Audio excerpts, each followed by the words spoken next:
بینەرانی بەڕێز و خۆشەویست ئەم کاتە و هەموو کاتێکتان باش من ئەحمەد ڕەفیقم لە بەرنامەی میوان بە دیدارتان شادەبمەوە.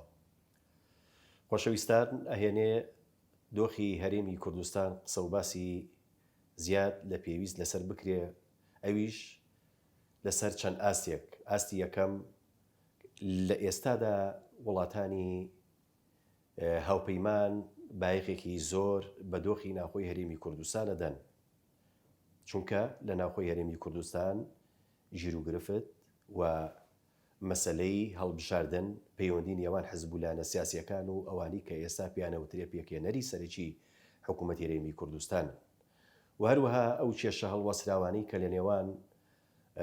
بەغداد و هەولێردان. ئەمانە فاکتەری سەرەکین کەوای لە هاوپەیمانانی کورد کردووە ڕاستەوخۆ دەخالن لە کاروباری ئەو ئاریشانە بکەن و بێنە سەرخەت و قسە و باسی لەسەر بکەن. هەر لەو چوارچێوەیەشدا نێردەی سەرۆکی ویلایەتە یەکگرتووەکانی ئەمریکا، هەروەها سەرۆکی یان با بڵێین سکرتێری گشتی نەتەوە یەکگرتووەکان کە هاتە بەغدا و دواتر سەردانی هەولێری کرد، بەڕوونی باسی لە گیر و گرفتەکانی نێوان هەولێر و بەغدا کرد لە کاتێکدا لە هەولێر خۆی گیر و گرفتێ و کێشەی نێوان حیزبولانە سیاسیەکان هەیە. و بە دیوێکی تری شابینین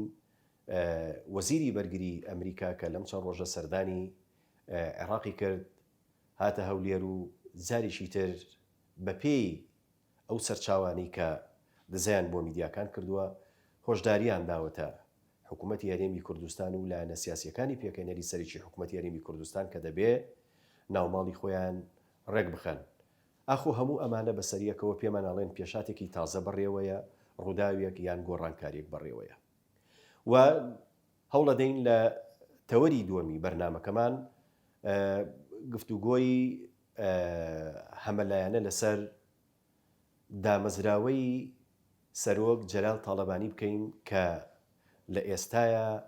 دەستی بەکارەکانی خۆی کردووە. هەوڵەدەین لە سروشت و لە پێکاتە و لە پرۆژەکانی ئەم دامەزراوەیە بکۆڵینەوە ئامانج و استراتیژی ئەم دامەزراوەیە چییە. بۆ قسەکردن لەسەر ئەم تەور و بابەتانە میوانداری زۆر بەڕێز باڵیۆز دکتۆر محەممەد سابیر، سەرۆکی دامەزراوەی سەرۆک جەلال تاڵەبانیمان کردووە. کاک دکتۆرم کاتت باش. ئەم کاتێ باشتر. سەرەتا پێم خۆشە لە بارودۆخی عێراق و هەرێمی کوردستان و دەست پێ بکەین کاک دکتۆر. فەرموو. ماوەیە کە وڵاتانی هاوپەیمان و وڵاتانی دۆست هاتوونەتە سەرخەت لەسەر ئەو ژیر و گرفتانەیان لەسەر ئەو ئاریشانی کە لە ناوخۆی هەرێمی کوردستانە هەیە. ئایا ڕووداوێک پێشاتێک یان با بڵێین شتێکی تازە هەیە بڕێوەکە و لەو وڵاتانە بکە کە دۆستی کوردن بێنە پێشەوە قسە لەسەر گیر و گرفتەکانی هەرێمی کوردستان بکەن بەم قوڵاییە؟ بێگومان کێشە هەیە لە نیوان هەرێم و هەروەها لەگەڵ حکوومەتی با بڵێن فیدرالیە. ئەو کێشانش ماوەشی تقریبەن چەندین ساڵە بەڕێوەیەوە تاکوستە چارەسەرکی بۆ نەدۆزراوەتەوە. و کێشەی سەرەکیش لە نیوان هەرێم و بەغدایە لەسەر کۆمەڵێ مەسەلە هەیە، هەندێکیان دەستورین هەندێکیان نادەستورین. بەڵام ئەوەی کە گرنگترین کێشە کە بەرەڕووی بڵین ئەو جیاوازیەی لە نیوان حکوومەتی هەرێم و لە نیوان حکوومەتی فیدرالیە بووە مەسەلەی نەوت و غازە. لەبەر ئەوەی کە هەتا ئێستا یاسایەک نییە کە بریاری لەسەر درابێ، بریاری یاسای نەوت و غاز هەر بە باڵێ ئەو یاسا کۆنەکان کارەکرێک لە درێژەی ڕژێمی سەددامی گۆڕ بە گۆڕ بووە.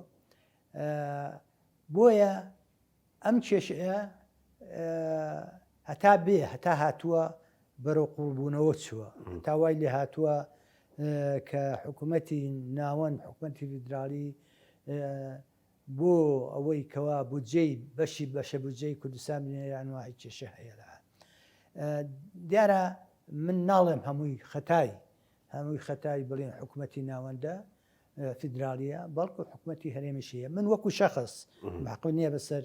سیاسەتی حکوومەتی هەرێمەوە یان سیاسەت حکوومەتی بەغداوە بە جۆرەی دەستور نەوت مڵکی هەموو شابی عراقیە بەو پێوە لە هەموو سیستەمێکی فیدرالیشە هەندێک مەسائل هەیە هەندێک مەسەلە هەیە کەوا سیادیە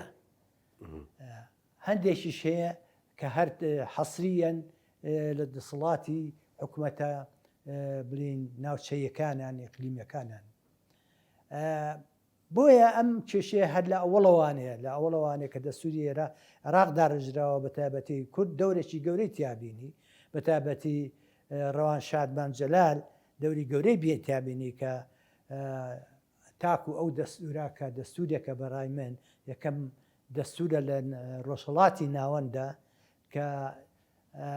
لە خزمەتی دیموکراسیا بێ لە خزمەتی مافی مرۆڤ بێ لە خزمەتی کۆمەڵگای عراقا بێت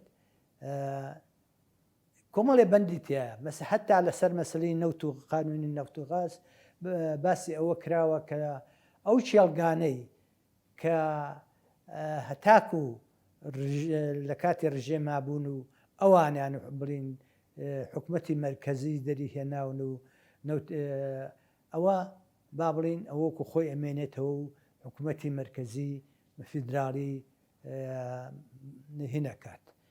با بڵین سەرپەرشتیەکە لە دەرهێنان و لە فرۆشتن و لە هەموو مەسلێکە بەڵام ئەو چێلگانەی بە جۆرەی هێچێ لە فقەرەکانی ژمارەکە لە بەرمنیە کە چێ مادێکی دەستوریە کە هین نییە لە دوای پرۆسی ئازادیەوە لە دوای ئەوەی کەوا ڕژێمی گۆڕانکاری لە ڕژێمی عراق و حکوومەتێکی با بڵێن فیدرالی لە عێراقا دروست بووە ئەبێ بە هاوبەش بێت بە هاوبەش لەگەڵ وەزارەتی نەوتی بەغدایە حکوومەتی فیدرالیە و لەگەڵ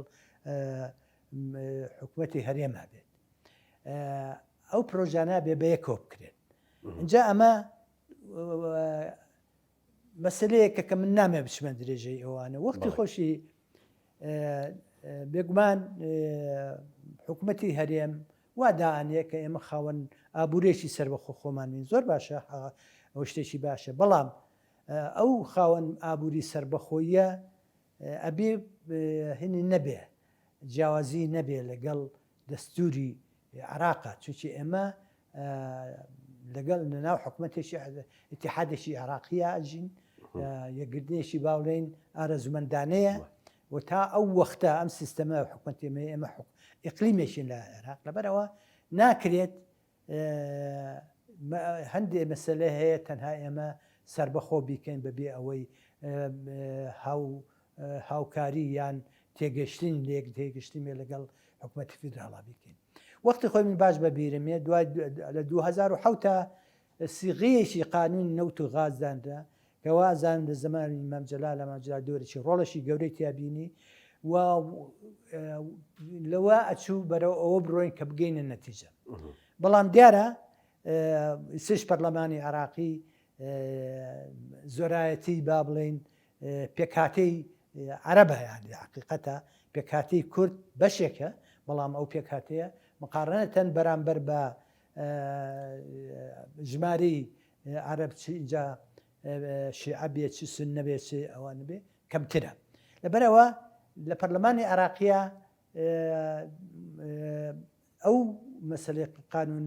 نەوت و غاز کە داڕێژرا بە هاوکاری با بڵێن ئەوسا حکوومەتی مالیکی لەسەر حکم بوو بڵێن لەگەڵ هەرێمە ئەوسا گڵاڵە کرابوو لەسەری نەڕۆشتن مایەوانێ ئەو مانەوەی ساغ نەبوونەوەی یاسای نەوت و غاز وای کردووە کام کێشانەی ئیساچێ لە دروست بێ و هەر کەسە مەسلەی نەوت و غاز بە حکوومەت بە شێوەیە تەفسیری بکە حکوومەتی عراقی بە حکوومەیە فیدرالی بە نەوعێکی تەفسیری کە بەڵام لە دەستورا وەکو ڕۆنم کردەوە ئەو حەقلانەی کە زمانی سەدداما بووە ئەوە بڵین حکوومەتی مرکزی وەزارەتی نەوت بەرپرسارە لەی ئەوانەی کە تازە بڵین ئەو حەقلانەی کە تازە استخراجەکەن یان نەوتی لێ دەرهێنرێ ئەبێ بە هاوکاری حکوومەتی ئەوش ئالیاتیاندا نابوو حکوومەتی مرکزی فیدرالی و لەگەڵ حکوومەتی هەرێما بێ کەوە لە کراوە وەختی خۆی باش هەر بۆ بیرهێنانەوە مام جەلال نامەکە نسخەیەکیشم لایە لەو کاتەیە ئەو مەسلەیە کە سەری هێڵا بوون نامەیەکی هاوبەشی کەمالی شیلی ڕئیسی وزەرای ئەو کاتی بوو لەگەڵ ڕەوانشاد بەڕێز مام جەلالە هەردووشیان نسیوێن هەردووشیان ئیمزان کردووە بۆ کاک مەسعودیان نردووە لە نامەکەی ئەوەی کە بەبیرم بێتەوە ناوەڕۆکەکەی باسی ئەوە کات تاوەکو قانونی نۆتی غاز بە تەواوەتی ساغە بێت و بریاری لەسەردێ پێویستە هەردوو لە حکوومەتی مرکزی و حکوومەتی ناوەندی لە تێگەشتنیە نەبێت هەتا ئەو تێگەشتنش دروستە بێت و نەبێت لە بەنجێرەی دەستور ئێستا تا قانونی نۆت و غاز نەهاتۆتە پێشەوە بە مەسەلە ئەوە نیە حکوومەتی هەرێمی سخراجی نەوت نەکاتیان نەکە بەڵام بە لە جێگەی ئەوە ڕەوانەکردنی نەوت لە ڕێگەی با بڵێن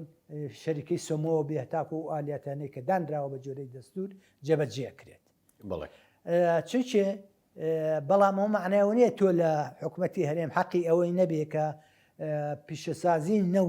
نەوت و غاز پێش نەخا یان دەستی بۆ نەباوەنە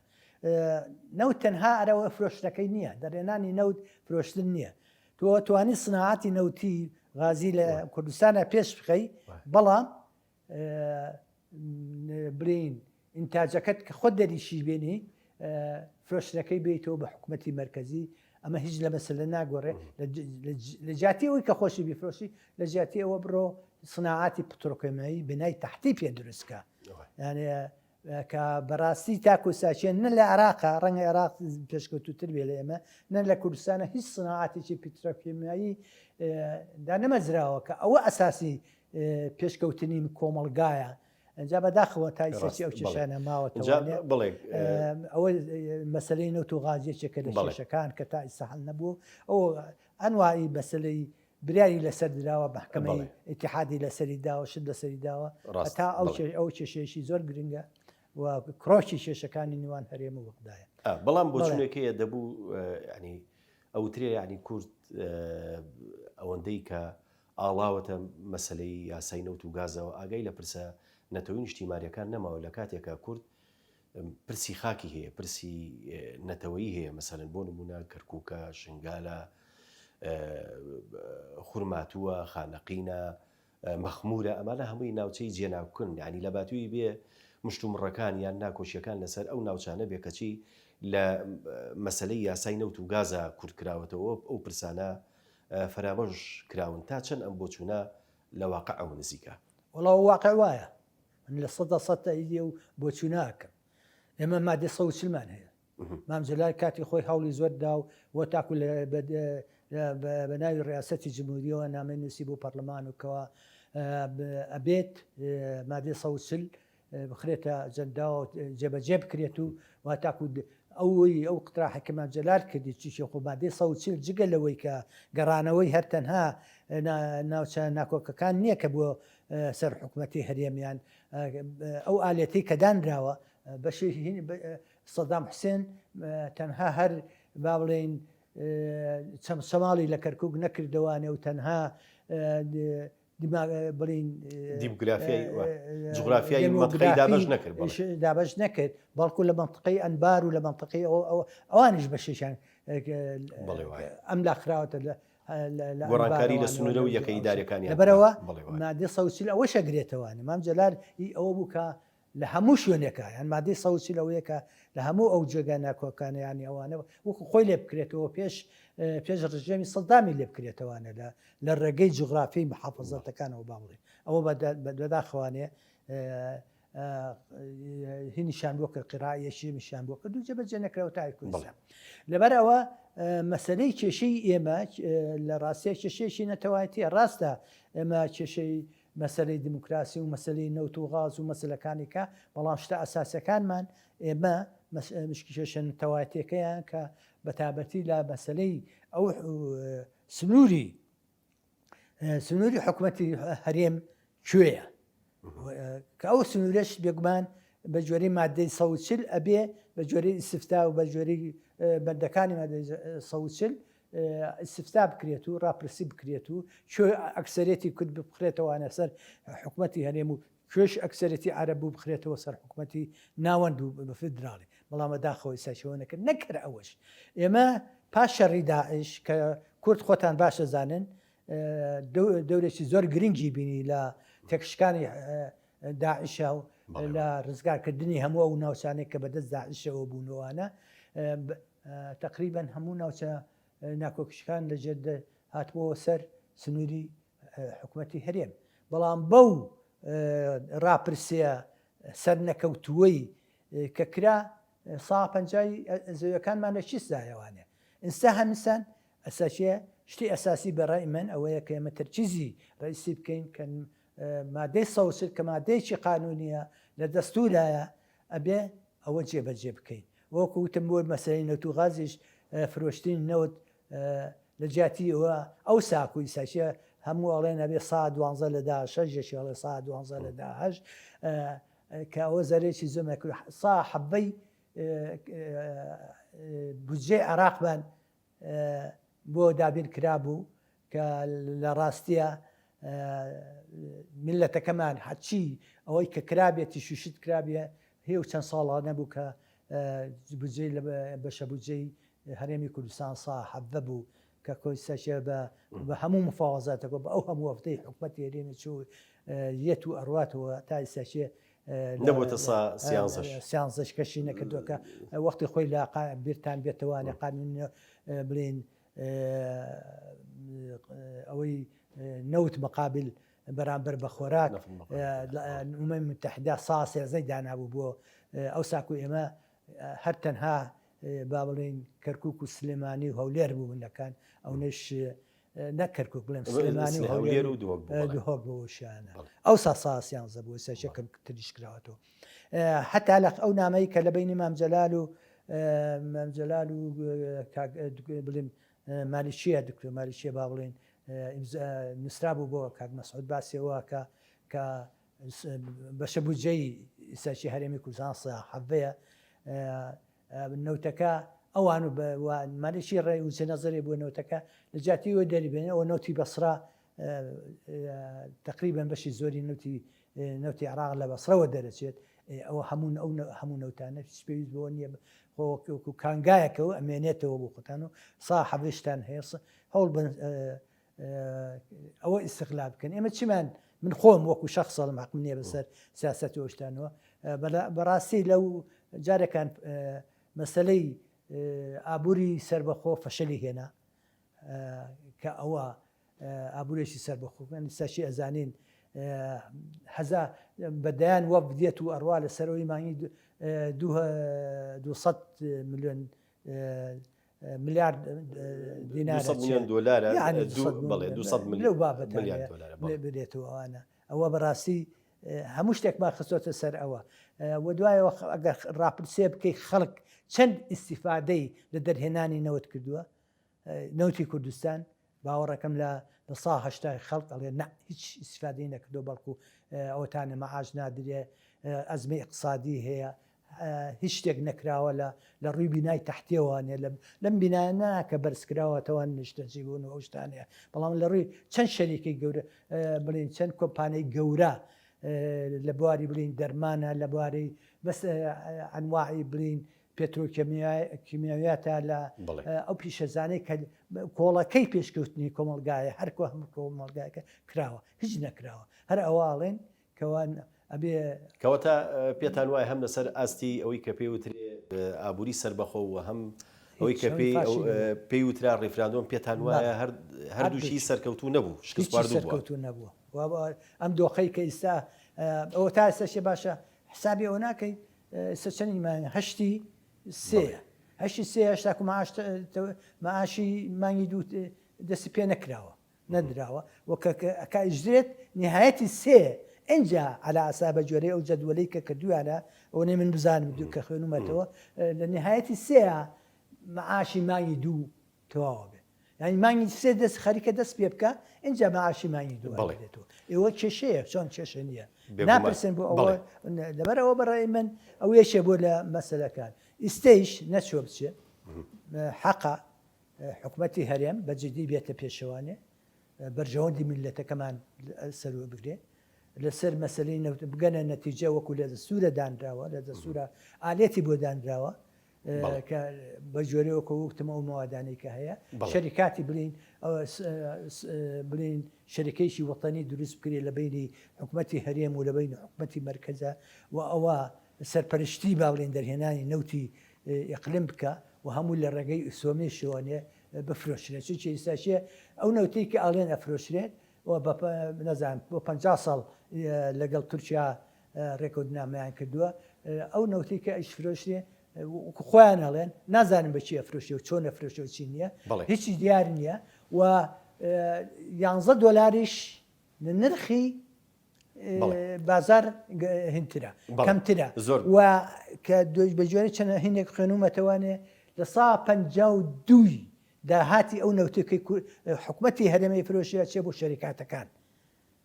زۆر باشە گفتوگۆکەمان درێژەی دەبێت بەڵام ناوڕێک وەردەگرین و دواتر دەگەڕێنەوە لاتان. بینەرانی بەڕێز و خۆشەویست دووبارە سڵاوتان لەبێ. بەڵێ جەنابی بەڵێز لە وایە وەستان کە مەسەلەی گرێبەستی نەوتی و فرۆشتنی نەوت و باسی نرخەکان کرد ئەگەر جەناب تەفاسیلی زیاتر بێگومان تەفاسیلەکەی مەوجودەکە لەوەیە هەیە ئەو نەوتی کە فرۆشتێ جارە کەس بزەبەت کەس نازانێت شەفاف نییە سیاسەتی نەو لە کوردستانە شەفاف نییە کە شەفافیش نەبوو جۆرە و شەریکەی هێناوە کە گوایە ئەوە سەرپەرشتی تەقاری لەسەر ئەوەدا نەوتی کوردستان چۆنە چۆن نییە ئەوان خۆیان ئەڵێن بە جۆری ئەوە 152 داهاتی ئەو نەوتی کە ئەفرۆشرێ کە على ئاساس 450 جاکە بەڕاستی ئەوە من خۆم نازانم 450 400 300 شتێک نییە ڕوون نییە شەفاف نییە بەداخەوەی لەم کا بووایە وان نەبووایە بۆ شەریکاتەکانە ڕوە وەسا 48 شتێکە بۆ با بڵێن بۆ حکوومەتی هەرێمی مێنێتەوە سەری ئەو هینە بکە ئێمە من خۆم ئەو وەختەی کە بڵێن دوای پرۆسی ئازادی لە 2004ەوە کاک و 2010 باڵۆز بووم لە چین حکوومەتی عێراقی یەکەم شت کە دەستی پێکردەوە بۆ مەسلەی ئیجازەدان بە دەرهێنانی نەوت حەقلەکانی هینوە حەقی هین بوو ئەوەی ئەحدەب بوو لە هین لە کووت وەختی خۆی لەگەڵ سەدامە ئیمزایان کردبوو چینەکان بەڵامی تر بەهۆی گۆڕانکاریەوەی بۆ گۆڕێ شتانە بوو وەستا بوو بۆ زیینکردنەوەی ئەوە ئەو ساکو دکتۆر شارستانی وەزیری نەوتی عێراق بوو چەندین جەولە کرا بۆ ئەوەی چۆن ئەو عەقدە عەقد دوو جۆرە عەقدە عەقدی مشارەکە هەیە کە لە ئیقلیم هینەکەن یعنی شەریکاتەکان حەقی شەراکەتی حەقیقییان هەیە نسبەتە نازانم چەندیان داناوە بە چ نسبەتێک بۆ شەریکاتەکانەوە چی نسبەتێکیش بۆ با بڵێن بۆ کورد عەقدی هینیش هەیە ئەوەیە وەکو هینی ئوجەر پێڵێن تۆ بە جۆرەی 100 بەرمیل 100,000 بەرمیل نەوت دەرئەهێنی کولی بەرمیلێک بڵین ئەوسا من بە بیرمایەتەوە لەو عەقدەیە $6 درا بە شەریکەی دەرهێنەر ئیتر ئەوەکەی تری بۆ چیە بوو بۆ حکوومەتی عێراق بوو بە جۆری طبعاًەوە مفاوەزاتی زۆری لەسەر کرا سعری نەوت بۆ نەبێ ئەو بەرمیلە نەوت ئەبێ شەریکات ئەو نەبدا بە ئەو نەوەرگرێت ئەگەر بەرمیلی نەوت بۆ نەبوو ئەو نەوەرگێەوە هەموو تەفاسی لەو شەفافە عێراق شەفافە لەو مەسەلەیە هەموو شتەکانی بەڵام ئێمە ئەڵێن عەقدی مشارەکە بەڵام چی مشارەکە بە چی نسبەتێک چێ ئەزانێت بەڵێ ڕوون نییە هیچ ڕوونیەکی تیان نیە ئەجا ئەمە وای کردووە ئەو وای کردووە کەەوە ئێمە نازانین چیە ئەنی لە 1970 نەوتووە 1952 بێ بە شەریکات چێمێنێتوانێ ئەوە گەورەترین غڵەتە لە هینە عەقدەکانە عەقدی مشارەکە لە مەسلحەتی ملەتی ئەوە زیانیشە بە سەرمایی گشتی بە هەر حاڵ با بێنە سەر ئەوە پێویستە ئەو مەسلەیە ببرێنرێتەوە بەڕای من باشترین شت دەوێ قانون نەوت و غاز بە هەردوولا ینی بە بە جۆرەی دەستور و بە جۆرەی ئەوەی کەین بڕێ بکەون لەسەر قانون نەفت و غاز و بە جۆرەی قانونی نەوت و غازی تازە ئەگەر ڕێگەیاندا حکوومەتی هەرێم خۆی بیفرۆشی ئەو بابنێ ئەگەر ڕێگایشاندا لە ڕێگەی سمو بێ چوچی ئەمان بڵێنی سێمە 11 جگە لەوەی لەو 48 11 دلار کەمتر ئەیفرۆشین بە شەریکاتی دەرەوە ئەوساکو هەر بەرمیلێک 11 دلارژ ئەگەڕێتەوانێ بە سەمە بیفرۆشی ئەوسا بە جۆرەی ئەو نسبەتەکەی بۆ کورد خۆی چەنێکە و بجەکەی بەڕێک و پێکشی بۆیە مانگانە لە جیاتەوەی مانگە بەسەر بجیا بڕۆ ئینجاکو مەعاش بدرێت کێشەکە حەل زۆر باشە با بڵین مەلەفی نەوت بوو بەڵێ ئەوەی چێ لە شێشەکانە بەڵێ یەکێ لە شێشەکانە بەڵام ئەمە بەڕاستی پرسیارمان زۆر ماوە تەوری زۆر گرنگکەیەکە لەگەڵ بەڕێستا باسی بکەین ئەی جگە لە ینی لە کێشەکانی نێوان هەولێر و بەغدا ئەی ئێمە لە ناو خۆمانە هیچ کێشەمان نییە؟ بەڵێ کێشەمان زۆر ئێستاچێ بەداخۆیڵم کێشەکان بەتابەتی لە بینی یەکێتی و پارتیە کە ئەوە بە لەگەڵ هەموو حیزبەکانە هەیە بەڵام کێشەی سەرەکی ئیمڕۆکە لە نیوان یەکێتی و پارتیە چییە کێشە سەرەکیەکە؟ وەڵاهی نامەوێ بچمە تەفاسیلەوە بێگومان بە جۆرەی بەداخەوە ئێڵم پارتی کە وەکو شەریک حساب ئێستا بۆ یەکێتی ناکە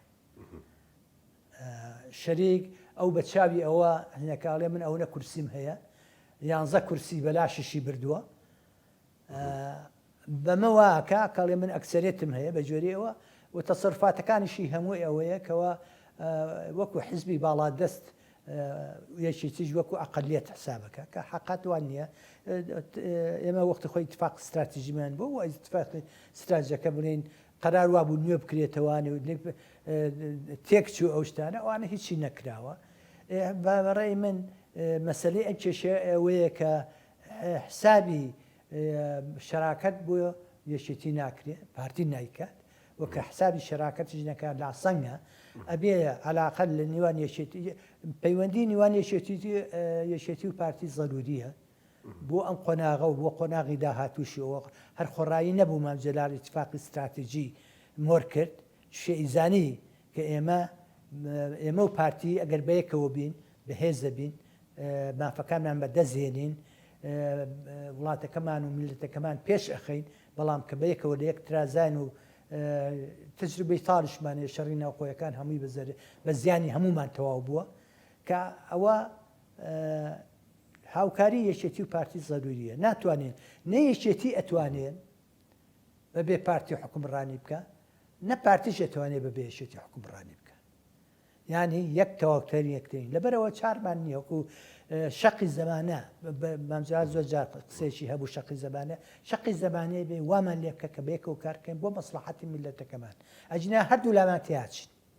میلەتەکەمان تیاچێت ومێدەکەی ئێستا پێکەوە هەڵکەن وڵی ساچێ کێشەکان چارەسەر بکەن بە کێشەکان ئاسانە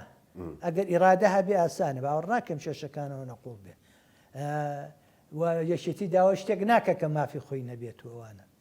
بە قەنعاتی من ئاسانە ئەگەر بێت و پارتی بێتە پێشەوانێ و بە ڕۆحێکی ئەوەی کەوا ڕۆحی تەبایی و ڕۆحی یەگرتن و ڕۆحی مەسلحەتی میلەتەکەمان بێت پێشەوە ئاسانە خۆ شتێک نییەکەین بێتەوە ئێمە بڵێن ئەڵێن لە زۆنی بڵێن سلێمانی مەغدورە واکرە و سزا درەوشتانە بێن وەکو بە جۆرەی هیچی نەکەن سیستەمی کۆن گەێڕنەوەنێ بجێ عێراق چەندێکە چەندێکی بەرهینەکەوێ 47 با بڵێن بۆ منطقی بە سلێمانی ئەوانە بێت و 53 بۆ هەولێر و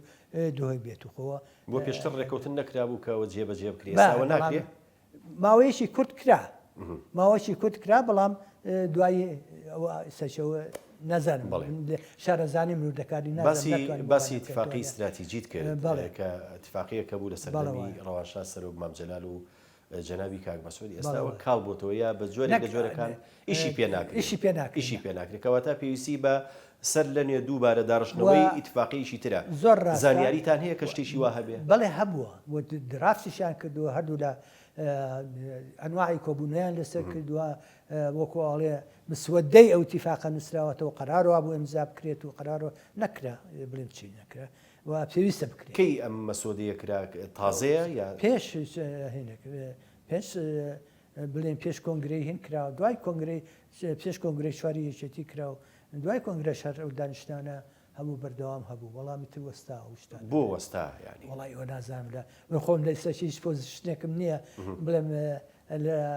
لە مەرکەزی قەراری سیاسیانیم نازانم بۆچی وەستا بەڵام ئەوە بەڕێی من نێتێگەشتنی باشش کرابووە نەوێت نەکرابێ بەڵام وایە ئەوە بکرایەتەوە سز نەچوە بچێ ئەتوانن ئەو کێشانە کێشەی گەورە نین بەڕێی من هیچی ئەتوانن هەردوو لا وەکو ڕۆژێش کاکبافڵڵا یادی ڕاپیان لە ڕادیە تکراری کردەوە کە یەشتی ئامادەیە یەکیتی ئامادەیە تۆپەکەی سە بەڕێی من لە ساحەی پارتیایە هیوادارم گەن نەتیجە چونکە ئەمە ئەم وەردانەی کە یەتیشن ئەڵم کە شەقی زەمانە معنای ئەوە نییە هەر ڕغبەتەکە جاویست بەو پرسیارە لە جەنابەت بکەم جەنابی بەڵێ ئێستا بە ئاشکرا هاوپەیمانانی کورد و وڵاتانی زەرهێز و تەنانەت ئێستا وای لێ هاتووە ینی لەسەر ئاستی باڵاژ وەزارەتی بەرگری ئەمریکا هاتووەتە سەرخەت و داوای ئەو تەباییە ینی بۆچی ئاوا بە گرنگیەوە لەم بارودۆخەی هەرێمی کوردستان ئەڕوانن بێگومان حکوومەتی هەرێمی کوردستان و حکوومەتی فیدراڵی ئەنجامی پرۆسی ئازادی بوو ئەنجامی ئەوە بوو و هەروەها جگە لەوەش کاتی خۆشی لە پاش کۆڕەوەکە ئەوەی کە بە ئەو ماساتەیە کە بە سەمانەتوی سەشتا بەگوان ئەمڕۆکە نۆی مانگا سبینێ نادووسبەی ڕزگارکردنی یادی ڕزگارکردنی ڕاپەڕێنی هەولێرەوە دوایەوە چواردەی مانشینی شارۆچەکانی تری بەسەر هاتووە بیستی مای نۆزەی مانگ و بیستی مانشی کەرکووکە شارە خۆشەویستەکەی هەمومانە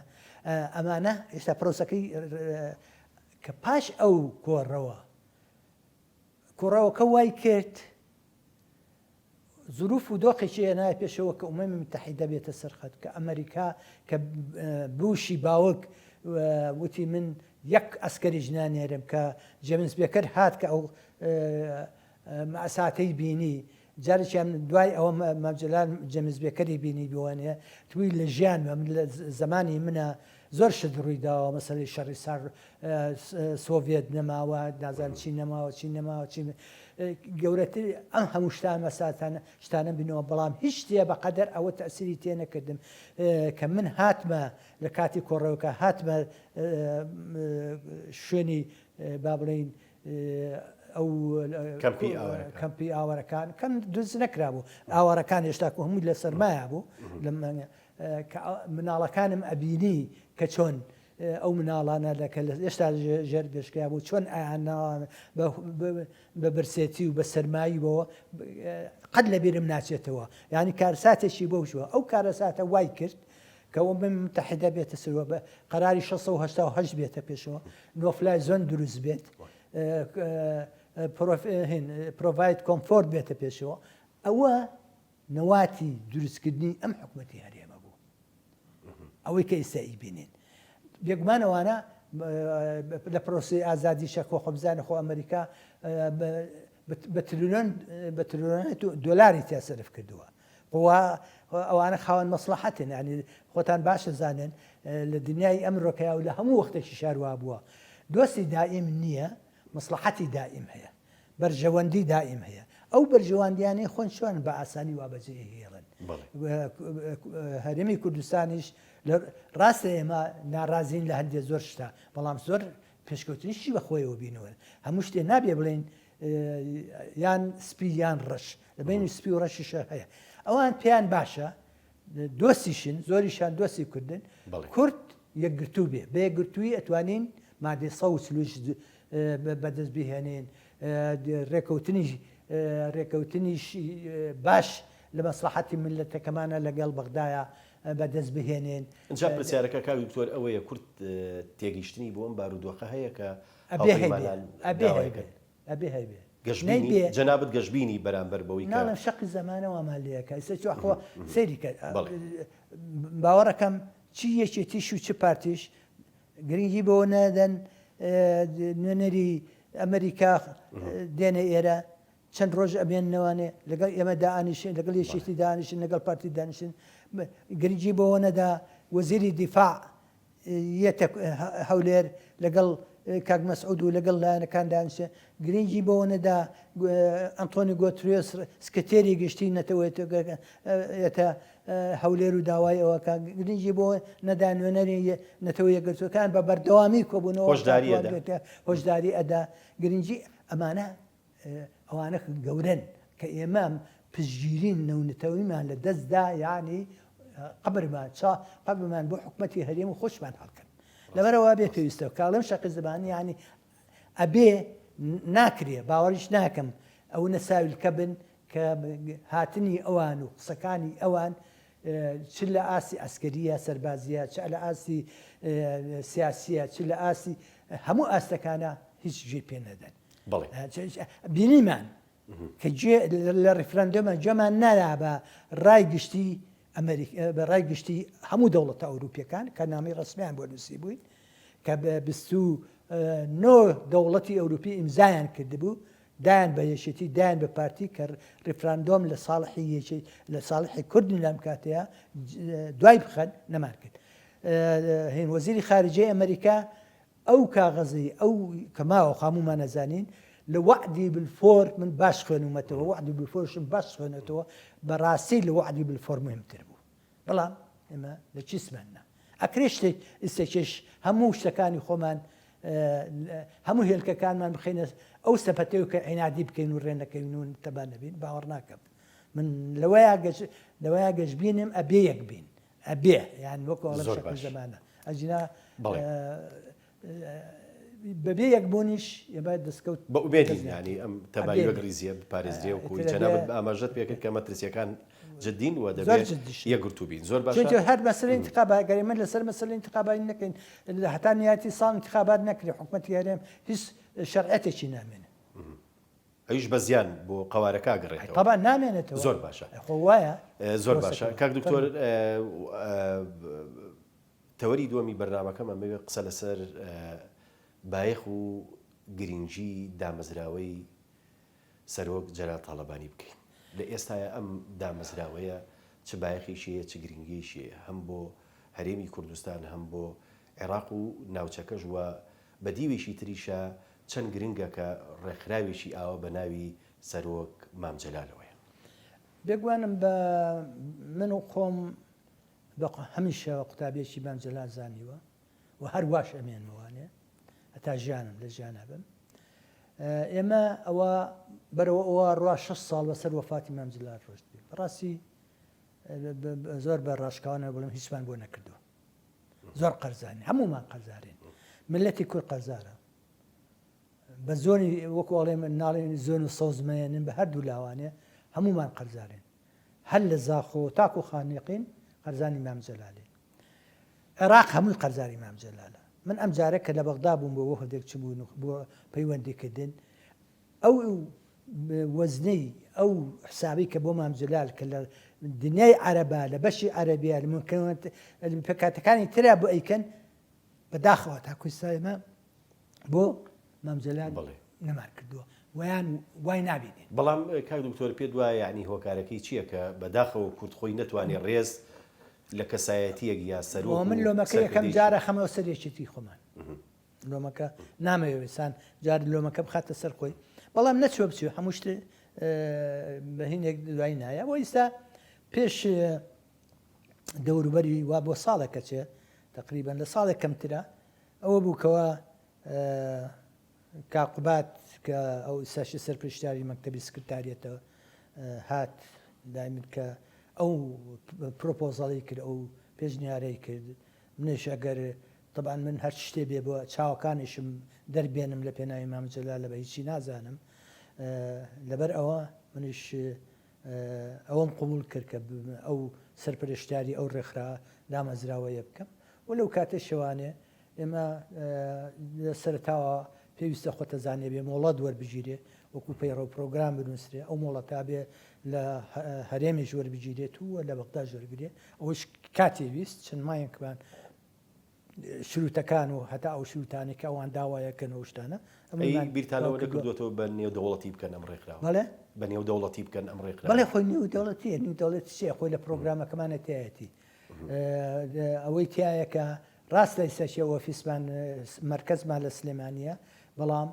لە هەموو شارەکانی تری عێراقا بە تایبەتی بەغدا کەرکووک هەولێر شوێنەکانی تر ئەبێ ئێمە نوێنەرایەتی بکەینەوانێ و لە ڕێگە ئەتیاتی هەروەها لە پەیوەندی ئەگەر چەندێ توانامان هەبێت لە هەموو وڵاتانی دنیاە ئەوە بە ژێرەی امکانیەت و توانای و چوونە پێشەوەیە هەمیسان لەوێوەکو چۆن سەفارەتەکان هەیە ئۆفیسەکە وەختی خۆی نوێنەرایەتەکانی باڵێن چیەشێ چیش و چپارتیش هەبوو ئێستایی حکوومەتی هەرێم هەیە ئەوانە هەموو ئێمەش وەکو ڕێکخراوێکی NGO کە گزارش لە برین لە ژیانی مام جەلال و لە خباتی مام جەلال و لە ڕێبازی مام جەلال و لێنەکان کە بیکەینەوە و ئامانجەکانی ئەم ڕێکخراوە ئامانجەکانی ئەم ڕێکخراوەکووەکو ئێمە ڕێکخرا دامەزراوی سەربجارات تاالبانی ڕێکخراوێکی ناحکومیە ڕێکخراوێکی قانزەژنەویستە ڕێکخراوێکی ڕۆشنگەریە سەقافیە ڕۆشنایەکی نیشتیمانیە ئەرکە ئاساسەکانی ئەم ڕێکخراوە برێتیە لەوەی هەموو ئەرشیفەکانی چ ناوەندێکی دەبێت ناوەندەکانی پێ دەڵێن هەموو ئەرشیفی مام جەلال هەل لە نامەوە هەل مقابلەوە هەم لە ڤیددیۆ هەمووی کۆبکەینەوانێ ئەوە یەکێک لەوانە چشە وەکو توراسێکی نیشتیمانی نەتەوەی کووردە ئەبێ ئەوە کۆبکەینەوە جگەل لەوە ئەبێ ئێمە برەو بدەین بە یەکسانی جەندەر یان یەکسانی لە بینی ژن و پیاوە لە مافی مرۆڤ لە ئازادیەکانە لە ژینگەیە لە بواری ژینگەیە لە ئەم هەموو بوارانە هەرچی لە بواری ئاشتاوایی کۆمەڵایەتیەکە ئەوانە مام جەلال لە ژیانە بۆ ئەوانە تێکۆشەوە بۆ بیری ئازادا خۆتەنزانی مام جەلال سابی ئەوەی کرد کە شوێنێ وەکو لە باخی ئازادیە سەکۆی ئازادی وەکو هایدلپار بکاتەوانە بۆ شێوەیە ئەمانە هەموو شتی مام جەلالێک کە ئێمە پێویستە لەسەری بڕون و زیوی بکەین و ئیشی پێ بکەین جگەلەوە جگەل لە هێنانە ئەبێ مەزاری مام جەلال وەکو کۆمەلگایەک لێ ئەکرێت چەند ناوەندێکی هەیە ناوەندەکە جگە لە مەزارەکە و مۆنومنتەکە کابێ بە شێوەیەک دروست بکرێتەوانێ لە ئاستی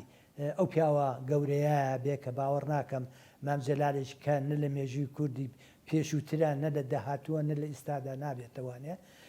لە ئاسی ئەوە بێت دوای ئەوە مۆزەخانەیەک هەموو شتەکانی مام جەلالێتیا کۆکوورێتوانێ لە هەموو شتێکیوانێ لە نەمتی ژیانەوە لە دیارریەکانیەوە لە کەلوپەلەکانیوانێ لە هیوایەتەکانیوانێ مۆزەخانێ بکرێتەوە ناوەندێکەوێت یەکێکی کە کتێبەکانی مامجە بە هەزاران کتێبیە بڵێن کتێبخانەیەک کتێبخانەی مام جەلال بێت ئەوسا ئەو کتێبخانەیە هەمووی کۆ بکرێتەوانێ لەو مجەمعایە و ئەوە بۆ توێژینەوە دانرێ بۆ ئەوانەی کە یانەوێت دراسان لەسەر فکری مام جەلال بکەن ئەوانەی کە یانەوێت توێژینەوە بکەن ئەوە جگە لەو کتێبخانە ناوەندێکی ڕۆشنبیری بکرێتەوەوانێ بەرکەسێکی سەقافی لەوێ بکرێتەوە هەروەها جگە لەوە ناوەندێکی تری تیاابێ کە وەکو بڵین پەیمانگایەکی ئەکادمی توێژینە زانستی ئەبێ بۆ توێژینەوە لەسەر فکری مام جەلال چین لەگەڵ لەسەر بابەتەکانی تر بۆ خەڵک کەسانی کە یان ماستەر بکەن دکتۆرا بکەن لەسەر ژیانی مام جەلال یان لە هەر بوارەکانی ترە ئەوانە هەموو باڵێن لەو ناوەندانەیە دەبێت جگە لەوەی شوێنی با بڵین سەوزایی و باخ و مۆڵ و بڵێم ئەو ئۆفیسی دامەزراوەیە دنیای دامەزراوە کە لەوێ بە شێویش کە دروستکرێتەوە دیارەوە ماوەیەکی زۆرێکە چه ساڵێکی وێکیەوە دەستمان پێکردووە بۆ ساکردنەوەی ئەرزەکانی ئەو ئەرزانە بەشێکی بەلەدەیە بەشێکی لە بەسەر پلانە بەشێکی لەشە ئەوانە هەموو دەستمان پێکردووە خەریتە وشت و هەمومان حاضر کردووە ئەمە جگەل لە خەڵکی یەکێتی هەموو کەسێکە توانێت بەشدار بێت لەم ناوەندانی ئێوە ئەتوانێت بەهرەمەند بێت مام جەلال تەنها هی یەکێتی نییە تەنها هی ئەم دامەزراوەیە نییە مام جەلال هی هەموو ملەتی کوردە هی هەموو ئاشتی خوازێکە هی هەموو دیموکراتی خوازێکە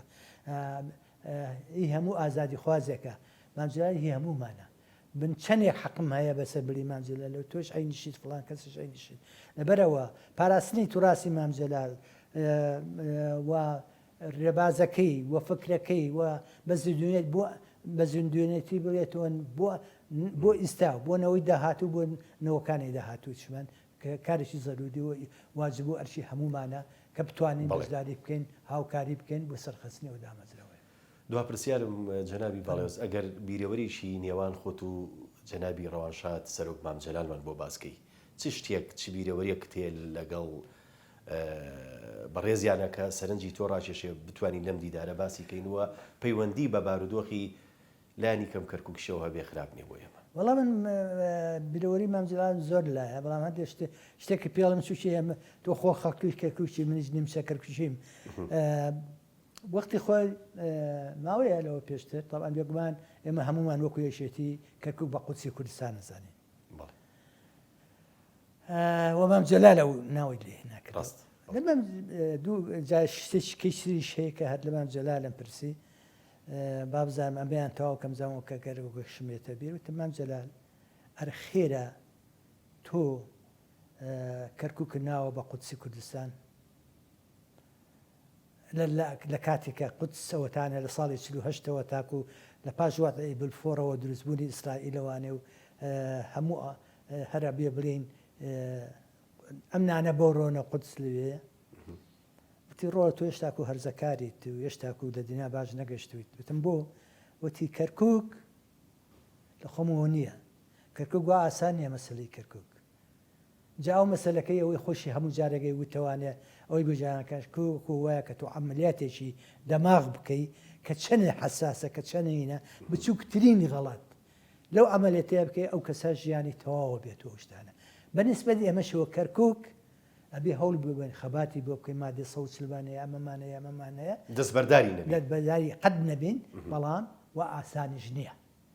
بۆیە ناوم ناوە قودسی کوردستان ژیا خۆ لە خۆمەوەنەوە کابراشیەوە نیە وەیەشێک لەوانە جارێکیان جارێکی کە هین بوو مام جەلال تەبعانەوە ئەو کاتانەی کە پێش نەخۆشکەوتنیەوانە وسا پێ وترێ بەهاری عەرەبی بەڵام بەهاری عەرەبی نەبوو بوو بە پاییزی عەرەبی ئەو شتانە ئێمە چەند کەسانێک بووین من ڕۆژانە و ساکو لە وەزارەتی خارجی بوو هاتبوومەوە لە چین ڕۆژانە ئێوارانە چوون بۆ لای مام جەلال و برادرەکانی کەشمان بە ڕەحمەت بێ ئەحمەد بابەڕین ئەوانە باسی ئەوەمانە کرد کە سووریاش مڕەشەحە بۆ ئەوەی کە باشار ئەسەد و عەلەوی و ئەوانە بڕاتەوە مام جەلال ڕای لەونەوەیە بوو ئەیوە ممکن نییە ئەوە ڕووبدا لە سووریایە تحلیلی شێکە طبعاً هینی هەبوو تحلیلەکانی ئەوە بوو ئەوی رووسیا رازی نییە ئێران رازی نییە ئەمانە دەوری گەورەیان هەیە دوایەوە عەلەویش وەکو تائیفەیەک وەکو مخابراتی سووری و ئەو شتانە فەرقێکی زۆری هەیە لە بینی عێراق و باوڵێن عێراق و یان وڵاتەکانی دیەوەیە ئەوە نابێت ئەوە ڕوو نادات هەموو جارێکە خەڵکا باسی سووریایە کرد ئێمە ئەوێنە من ئەزان ڕێئیەوە چییە پێویستم بە ڕێئیەوە نییە بە هیچ شێوەیە و ئەوە قسەکانی مام جەلالیش دەرچوو سیر کردە لە 2011 لەبەرەوە زۆر شتی مام جەلال ڕۆحی مام شاد بێ تەمەندرێژی بۆ ئێوە زۆر سوپاسانە لە کۆتایە سوپاس بۆ جەنابی باڵێز دکتۆر محەممەد سابی سەرۆکی دامەزراوەی سەرۆک جەلال تاڵەبانی بە پێویستم بە یارمەتی هەموو لاتانە وین بۆ کەرکووکیش زۆر یارمەتیمان بدەن لەوەی بەتمان لە تا هاتووە ئینشاءڵڵا وەکو نووسینگەیەکیش دەوێ بکەینەوەوانی زۆر بەخێر بێت خۆشحاڵ بووین بەم دیدار زۆر سپاس بۆ عەزیەتتان و بۆ هاتنتان زۆر سپاس بینەرانی بەڕێز و خۆشەویست سپاس بۆ هێشتا بەرنامەیەکی تر خواتان لەگەڵ